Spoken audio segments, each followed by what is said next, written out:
Merhaba arkadaşlar, kanalıma hoş geldiniz tekrardan. Bugün biraz giderlerden bahsedeceğim, Almanya'daki giderlerden ve yüzeysel olarak da ev bulma hususundan biraz bahsedeceğim Almanya'da. Giderleri ikiye ayırdım. Şöyle ki öğrenci olarak bir de normal ev tutup şahsi eviniz olarak düşünerek bir öğrenci bir de şahsi olarak ikiye ayırdım. Öğrenci olarak burada genelde VG denilen Wohngemeinschaft sistemiyle kalanlar oluyor. Bu ne oluyor? Burada birlikte yaşadıkları, yani birlikte yaşayıp evi ortaklaşa kullanılan sistem oluyor. Çoğunlukla öğrenciler, üniversite öğrencileri, yurt dışından gelenler bu sisteme başvuruyor. Bunun için buraya gelecekler var ise internet sitesinden kullanılan Immobilien var. Artı bir de eBay Kleinanzeiger var. Bu ikisi kullanılıyor. WG yazarak ev fiyatlarını size uygun fiyatlarından bakarak anlaşabilirsiniz. Bu biraz daha kolay oluyor ev bulmaya nazaran.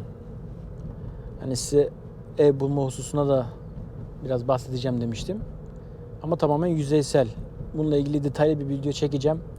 Pandemi bittiğinde birlikte örnek bir eve nasıl başvurulur A'dan Z'ye size anlatacağım.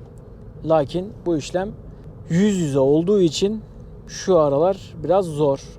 Yüzeysel olarak ev bulmak, burada bir evi internetten bulduktan sonra o evi talep ediyorsanız Bewerbung denilen özgeçmiş gönderiyorsunuz. Ne kadar maaş alıyorsunuz? Nerede çalışıyorsunuz? Ne yapıyorsunuz? Şufanız var mı? Yani siciliniz temiz mi? Belgesini alıp ev bürosuna gönderiyorsunuz. Size bir termin veriyor. Bir zaman veriyor. O zaman da gidiyorsunuz, eve bakıyorsunuz. Evden memnun kalırsanız, evin hoşunuza giderse belgelerinizi ev bürosuna veriyorsunuz. Onlar incelemeye alıyor. Evi size verirlerse sizi zaten arıyorlar. Buradaki ev bulmanın zor olması, o evi internetten birçok kişi görüyor. Birçok kişi aynı anda bakabiliyor eve. Ama öğrenci olarak VG denilen ya da öğrenci evlerinde devletin ya da üniversitenin kampüslerinde kalırsanız tabii ki fiyatlar daha düşük ama birçok şey de ortak. VG'de ev kirası bölüşülüyor. Her şey içerisinde ortak bir para isteniyor ve sonrasında sizden para alınmıyor. Yani ev kirasından şunu ödemeniz gerekiyor, şunu ödemeniz gerekiyor. Sonra artı olarak bunu ödemeniz gerekmiyor. Her şey ortak oluyor. Artı sadece bir yiyecek, mutfak masrafınız olur. Bu da bir kişi, bir öğrenci için benim minimum tuttuğum fiyat 100 euro aylık. 400 yani 350'den yani 300'den başlatalım. 300'den 450 euroya kadar fiyat skalası var. VG için öğrencilerin böyle bir imkanı var. Geri kalanının hepsi sizin istediğinize bağlı. Yani sizin isteğinize bağlı. Telefon almak istiyorsanız artı telefon hat ücreti. İnternet varsa internette zaten o ev kirasının içerisindedir muhtemelen. Yoksa internet parası, bu gibi artı masraflar da eklenebilir. Yani bir ortalama öğrencinin burada geçinebileceği para, üniversite parasıyla birlikte hesaplarsak, üniversite için geliyorsa buraya, üniversite ya da dil kursu fark etmez. Dil kursu için 200-250 euro. Üniversite içinde 312 euro. Hemen hemen yani 313 diyelim. 313 artı maksimumdan alırsak 450 euro ev kirası diyebiliriz. Bu bir öğrenci için minimum gerekeceği para. Peki normal bir vatandaş, yani normal bir ev tutacaksanız işin rengi biraz daha değişiyor. İlk ev tutacağınızda sizden 3 aylık yani depozito isterler. Ev kirasına kadarsa Kaltmiete denilen, yani ısıtma hariç, ısıtma içinde yok. Bu hariç 3 ev kirası artı o ayın ev kirasını isterler. Yani size ev bulmak hususunda bir video çekeceğim. Detaylı bir video çekeceğim. Çünkü buradaki sistem Türkiye'den çok çok farklı. Onun için burada zaten ev bulma şansınız biraz daha zor. Ev almak isteseniz de bu prosedürleri uygulanıyor. Yani siz genelde ev sahibine birkaç kişinin talebi üzerine ev açılıyor. O talep eden kişilerin sicillerine, özgeçmişine bakılıyor. Hangisi ev bürosu için uygun ise ya da ev satın alacaksanız o hangisi ev sahibi için uygun ise onu tercih ediyor. Yani tamamen tercih ev sahibine bağlı. Ev kirası da normal bir ev kirası ödemek istiyorsanız yaklaşık 550, bir odadan bahsediyorum. Bu 550. Yani 2 oda bu fiyatta bulamazsınız. Mümkün değil. Yani şehrin dışını da bulamazsınız. 500 ila 1000 euro arasında değişiyor ev kiraları. Şahsi olarak ödeyeceğiniz takdirde bu sefer ek olarak elektrik, ısınma eğer merkezi değilse doğalgaz. Eğer doğalgaz yok, merkezi sistemse doğalgaza warm miete, kalt miete olarak ikiye ayrılıyor. Yani içinde oluyor ev kirasının. Su parası evin kirasının içindedir her zaman. Artı su parası ödemezsiniz. Ev kirasının içerisinde. Lakin bir yıl sonrasında hesaplanır. Eğer fazla kullandıysanız sizin tekrardan bunu talep ederler. Az kullandıysanız ödemiş olduğunuz ev kirasından size yıl sonu tekrar geri ödeme yaparlar. Şahsi olarak ödeyeceğiniz fiyatlar bunlar. Ev kirası artı elektrik. Elektrik de genellikle 50-55 euro arasında değişiyor. Aylıktır. Yine aynı ev kirası gibi, o su sistemi gibi düşünebilirsiniz. Az kullandıysanız paranız tekrar geri iade edilir. Fazla kullandıysanız da bir yıl sonunda size bunu talep ederler. Bu da ortalama olarak ev kirasına göre değişiyor. Burada şahıs kendi evini tutmak isterse şayet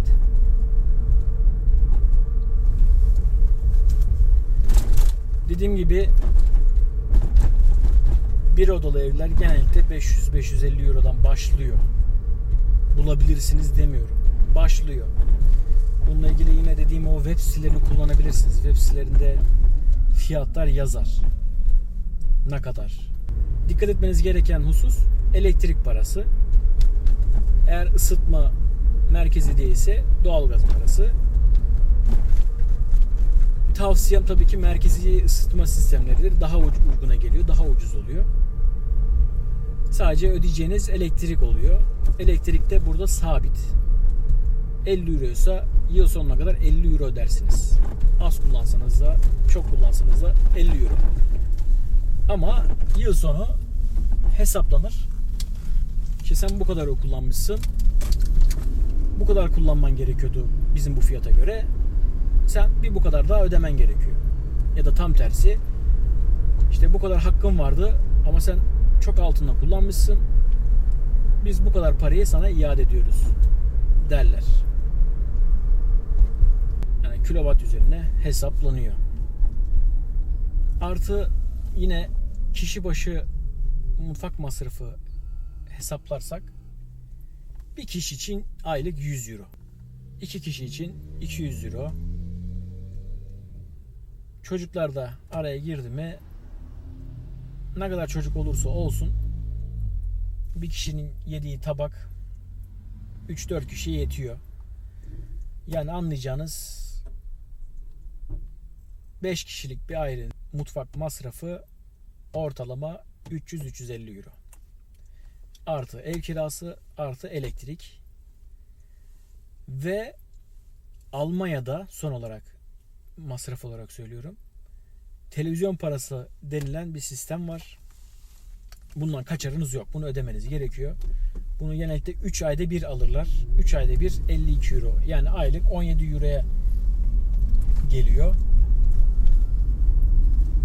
Sizin temel kaçamayacağınız, muhakkak ödeyeceğiniz bu hususlar.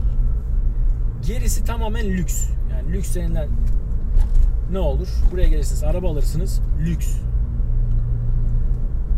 Benzin alırsınız. Ne bileyim bir telefon alırsınız, buna bir güzel bir hat alırsınız, internet alırsınız, lüks. Evinize internet alırsınız, lüks. Yani bunlarsız yaşanabiliyor mu? Yaşanabiliyor. Ama ev kirasız, yani ev olmadan yaşanamıyor. Yemek yemeden yaşanamıyor. Bir de televizyon parası var. Onu da mecbur ödüyorsunuz. Bunu da ödemeniz ilk önce. Bunu da yazdım. Bunsuz da yaşanmıyor burada. Bunlar temel giderler. Peki Bu temel giderlerle burada nasıl yaşarsınız? Yani maaşınız ne kadar olması gerekiyor? Eve girecek 1500 euro ile çok güzel geçinirsiniz. Evet, yanlış duymadınız. 1500 euro ile burada rahat rahat geçinirsiniz. Çocuk zaten devlet veriyor. 220 euroya yakın çocuk parası veriyor. Anlayacağınız, çocuğun birçok masrafını zaten devlet üstlenmiş oluyor. 1500 euro ile Almanya'nın herhangi bir yerinde rahatça geçinebilirsiniz. Buna karşı çıkacak olan insanlar olacaktır. Ama ben diyorum ki bu minimum yaşadığımız. Yani ben lüks yaşamayacağım. Yiyeceğim, içeceğim, gezeceğim. İnternet istemiyorum. Ne bileyim, telefonu istemiyorum. Telefon olsa bile bir tane ortak telefon alır. Evde eskisi gibi bir tane telefonumuz olsun. Eve geldiğimizde konuşalım gibi yaşarsanız burada 1400 maksimum 1500 euro ile rahat rahat geçinirsiniz. Öğrenci için bu farklı. Burada öğrenci çalışamadığı için, çalışma izni olmadığı için 3 aylık bir çalışma izni oluyor. O da yetmez. Ama burada bir öğrencinin geçinebileceği minimum parada bence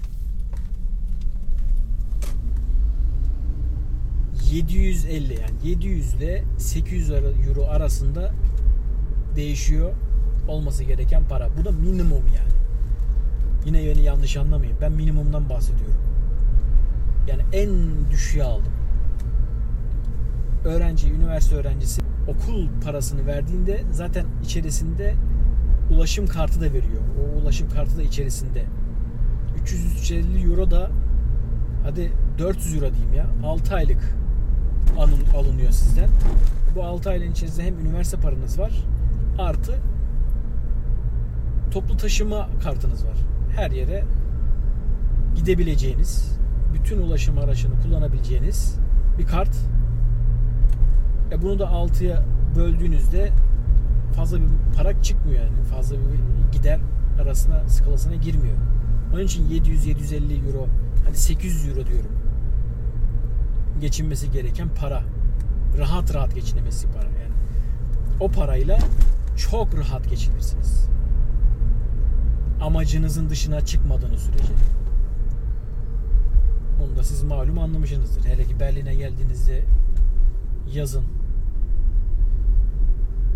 ben oraya gideceğim, buraya gideceğim derseniz, şurada yiyeceğim, burada da yiyeceğim derseniz, tabii ki bu para yetmez. Mümkün değil.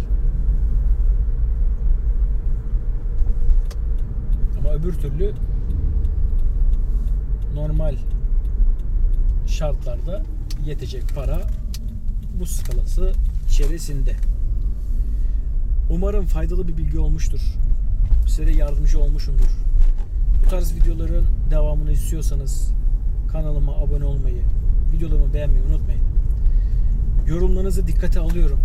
Bir arkadaşımız Etsy konusunu biraz daha, yani Etsy konusuna ilgili bir video daha çekmemi istemiş. Bunu çekeceğim. Etsy ile ilgili size bir video daha çekmeyi planlıyorum. Ama sürecin biraz da açılmasını bekliyorum açıkçası. Çünkü elim kolum bağlı.